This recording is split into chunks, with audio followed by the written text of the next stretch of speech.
আলী রাদিয়াল্লাহু তাআলা আনহার খিলাফতের দায়িত্ব নেওয়ার পর সাহাবাদের মধ্যে থেকে প্রথমে তালহা রাদিয়াল্লাহু ও জুবাইর রাদিয়াল্লাহু তাআলা আনহা খলিফা হত্যার কিসাস দাবি করেন।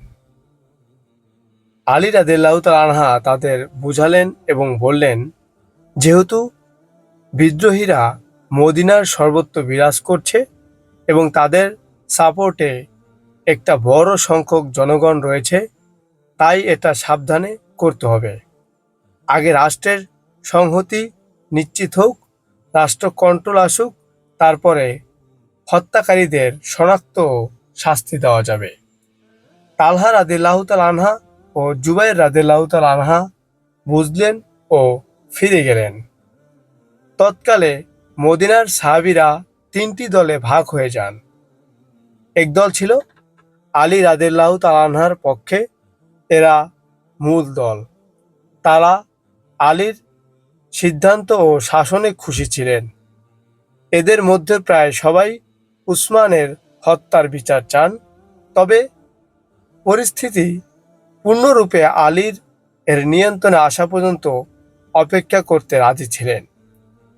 উসমানের সময়ের মিশরীয় ও বসরার বিদ্রোহীরাও আলীর পক্ষে ছিলেন।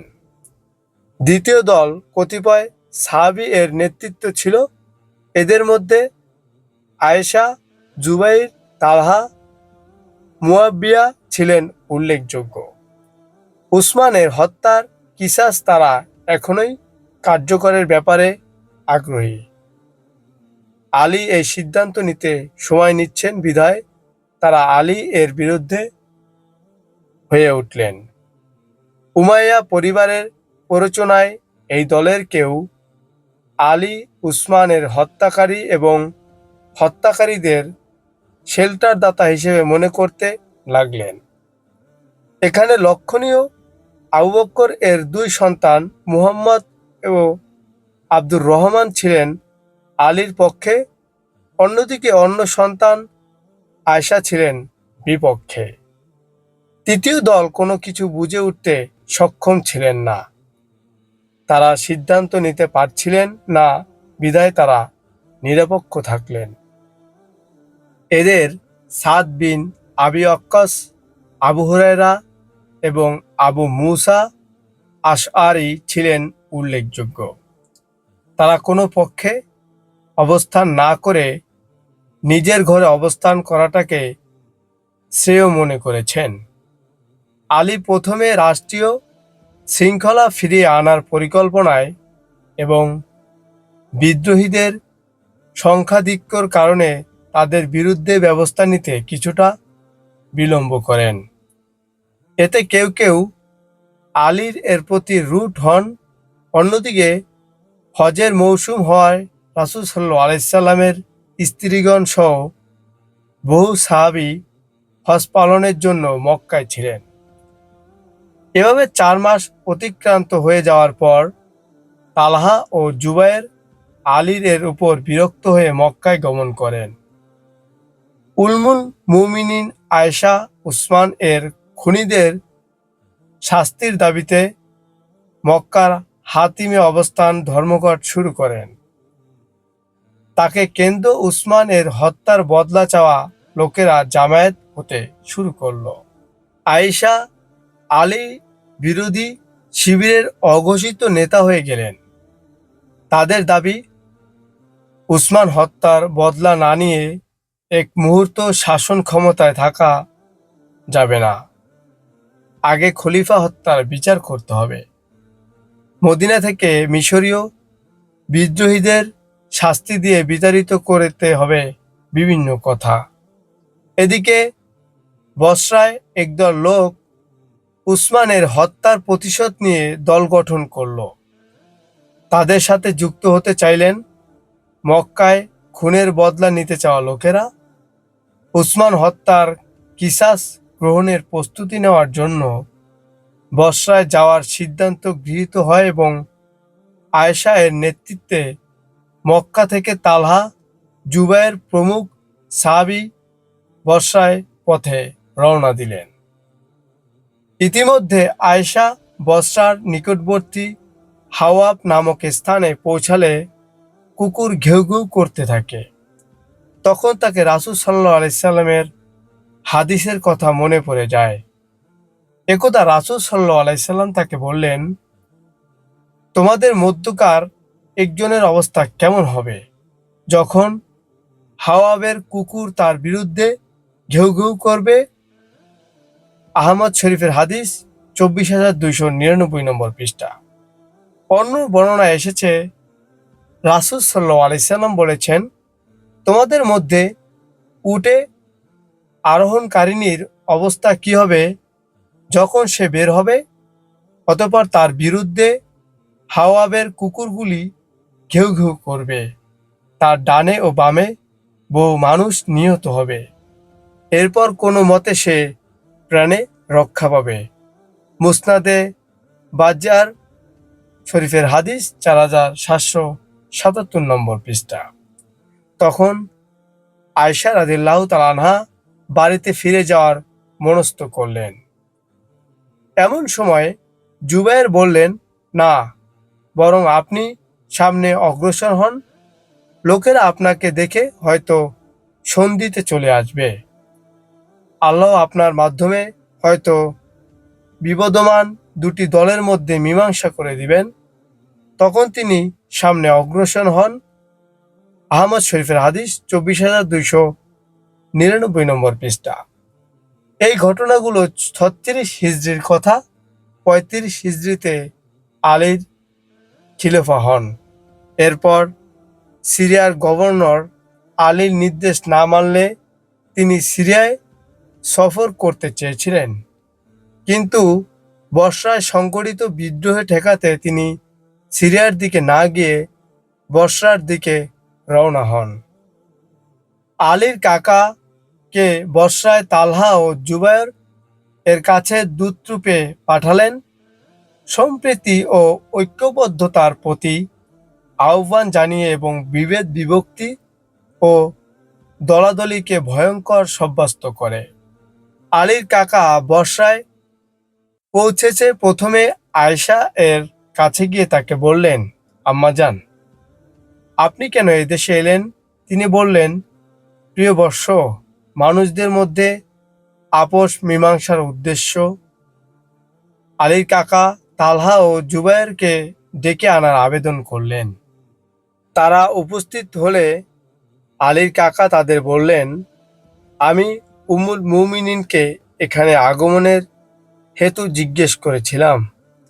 তিনি বলছেন, মানুষদের মধ্যে আপোষ রফা করার উদ্দেশ্য। তারা দুজন বললেন, আমরাও একই উদ্দেশ্য এসেছি। আলীর কাকা বললেন, তবে আপনারা আমাকে অবহিত করুন, এই আপোষের পন্থা কি হবে, কিসের ভিত্তিতে হবে? আল্লাহর কসম, তা আমাদের বোধগম্য হলে আমরাও আপোষে সাড়া দিব।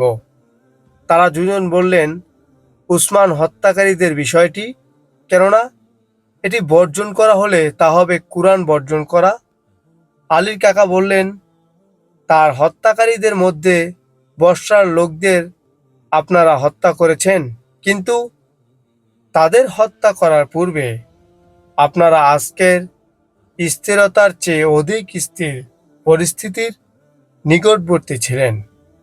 আপনারা 600 জনকে হত্যা করলে 6,000 তাদের পক্ষে দাঁড়িয়ে আপনাদের বর্জন করেছে এবং আপনাদের মধ্যে হতে বের হয়ে গিয়েছে। আপনারা হুরকুস ইবনু জুহাইয়াকে বসরার বিদ্রোহী নেতা পাকড়াও করার জন্য সন্ধান করলে 6,000 লোক তাকে রক্ষা করার জন্য দাঁড়িয়েছে। এখন যদি আপনারা তাদের ছেড়ে দেন, তবে অন্যদের বিরুদ্ধে যে অভিযোগ তুলেছেন আপনারা সে অপরাধে দায়ী হলেন। আর যদি আপনারা তাদের বিরুদ্ধে যুদ্ধে অবতীর্ণ হন এবং তারাও পাল্টা আঘাত আনে, তবে তো আপনারা যে উদ্দেশ্য সমবেত হয়েছেন এবং যা প্রতিরোধে প্রচেষ্টা চালিয়ে যাচ্ছেন বলে আমি দেখতে পাচ্ছি, তার চেয়ে যে বিষয়ের ভয়ে আপনারা ভীত সন্ত্রস্ত তা অনেক সঙ্গী রূপ ধারণ করবে। অর্থাৎ আপনাদের দৃষ্টিতে আপনাদের কাঙ্ক্ষিত বিষয় তথা উসমান হত্যাকারীদের হত্যা করা একটি কল্যাণ কর্ম, কিন্তু তাতে এমন অকল্যাণ ও বিশৃঙ্খলা জন্ম নিবে যা উক্ত কল্যাণের চেয়ে অধিক ভয়ঙ্কর। আর আপনারা যদি হুরকুস ইবন জুহাইর হতে উসমান হত্যার প্রতিশোধ গ্রহণে এ কারণে অক্ষম হয়ে থাকেন, তার হত্যাকারীদের হাত হতে তাকে সুরক্ষার জন্য ৬,০০০ লোক প্রস্তুত রয়েছে, তবে তো চলমান পরিস্থিতিতে বর্জন করার ক্ষেত্রে আলীর এর অপারগতা অধিক গ্রহণযোগ্য। তিনি তো উসমান হন্তাদের উপর কর্তৃত্ব বিস্তারে নিশ্চিত হওয়া পর্যন্ত তাদের হত্যা করার পরিকল্পনা মুলতবি করেছেন মাত্র, কারণ জনতার মনোভাব ও বক্তব্য বিভিন্ন অঞ্চলে বিভিন্ন হয়ে রয়েছে। আলীর কাকা তাদের একথাও অবহিত করলেন যে সংঘটিত এ অনাকাঙ্ক্ষিত ঘটনার কারণে তাদের বিরুদ্ধে যুদ্ধ করার উদ্দেশ্য রাবিয়া ও মুজার গোত্রের এক বিশাল বাহিনী সমবেত হয়ে রয়েছে। এ পর্যায়ে উম্মুল মুমিনিন মা আয়েশা রাদিয়াল্লাহু তাআলা আনহা বললেন, তোমার মতামত কি? আলীর কাকা বললেন, আমি বলতে চাই, যা কিছু ঘটেছে তার প্রথম ঔষধ হলো পরিস্থিতি শান্ত ও নিয়ন্ত্রণ করা। পরিস্থিতি শান্ত হলেই ওরা ধরা পড়বে। কাজেই আপনারা আমাদের বায়াত মেনে নিলে তা হবে কল্যাণের প্রতীক, রহমানের সুসংবাদের বার্তা ও হত্যার প্রতিশোধ গ্রহণের সময় চলে আসবে। আর যদি আপনারা হঠকারিতাই করতে থাকেন এবং নতুন নতুন পরিস্থিতি সৃষ্টি করতে থাকেন, তবে তা হবে অকল্যাণের প্রতীক ও ইসলামের বিদায় ঘণ্টা। কাজেই শান্তি শৃঙ্খলাকে অগ্রাধিকার দিন, তা প্রাপ্তির সুযোগ গ্রহণ করুন এবং যেমন পূর্বেও ছিলেন কল্যাণের চাবিকাঠি হন। আমাদের বিপদের মুখে ঠেলে দিবেন না, তাতে আপনারাও তার সম্মুখীন হবেন এবং মহান আল্লাহ আমাদেরও আপনাদের ধরাশয়ী করবেন। তারা বললেন, তুমি সুন্দর বলেছ ও সঠিক কথা বলেছ। এখন ফিরে যাও। আলী তোমার অনুরূপ মতামত নিয়ে আগমন করলে সবকিছু ঠিক হয়ে যাবে। তখন আলীর কাকা আলীর কাছে ফিরে গিয়ে তাকে সব বিষয় অবহিত করলেন। বিষয়টি তার মনোভূত হলো এবং সমবেত জনতা আপোষ সন্ধির দিকে অগ্রণী হলো। যারা তা পছন্দ করলো তারা অপছন্দ করলো এবং যারা পছন্দ করলো তারা পছন্দ করলো।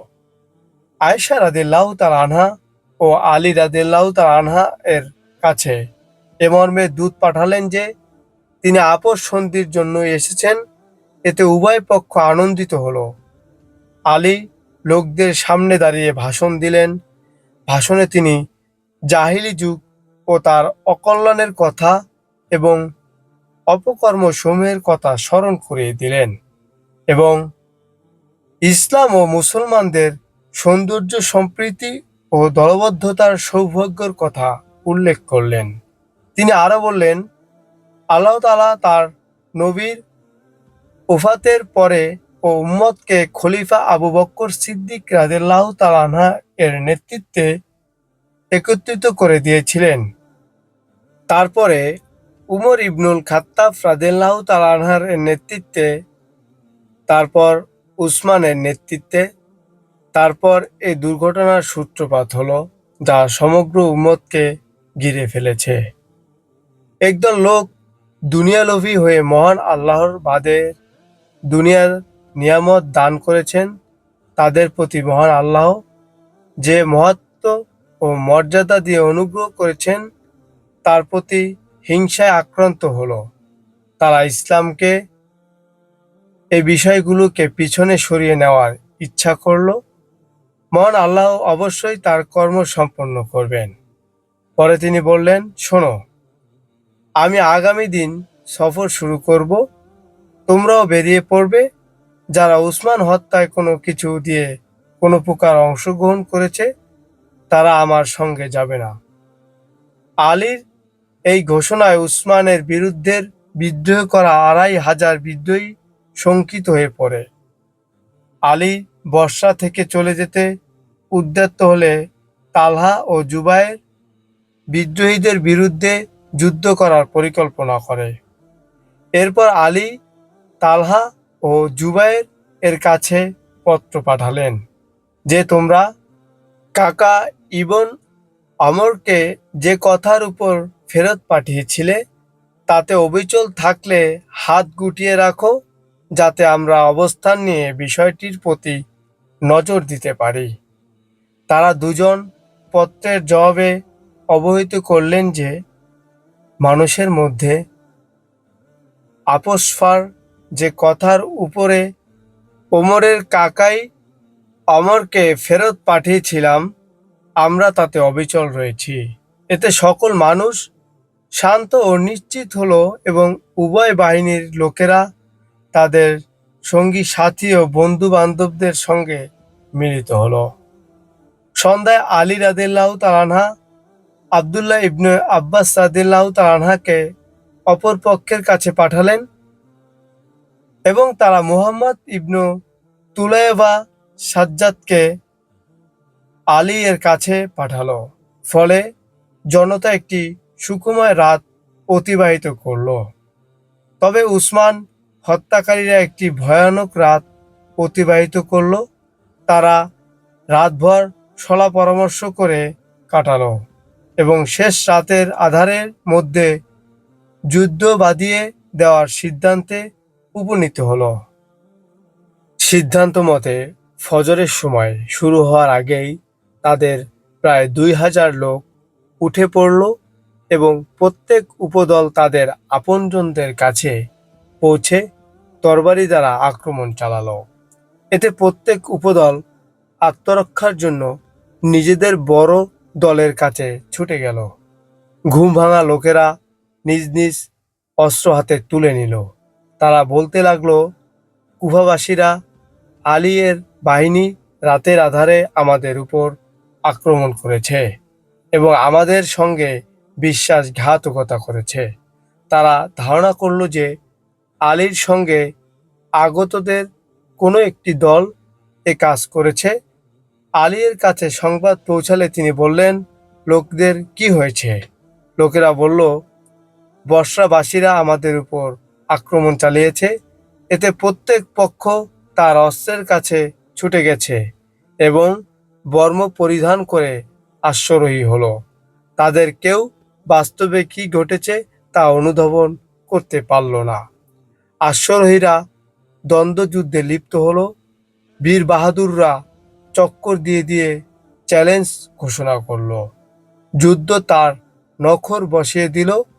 একসময় উভয়ে মুখোমুখি অবস্থানে দাঁড়ালো। কঠিন যুদ্ধের প্রাক্কালে আলী তালহা ও জুবায়ের সঙ্গে কথা বলার জন্য তাদের খোঁজাখুঁজি করলেন। পরে তারা যুদ্ধক্ষেত্রেই সমবেত হলেন।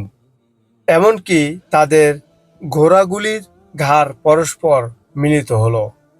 আলী জুবায়েরকে বললেন, তোমাকে কে বের করে আনলো, বিদ্রোহ করলো? জুবায়ের বললেন, তুমি। এছাড়া এই বিষয়ের জন্য আমি তোমাকে আমার চেয়ে অধিক যোগ্য অধিকারী মনে করি না।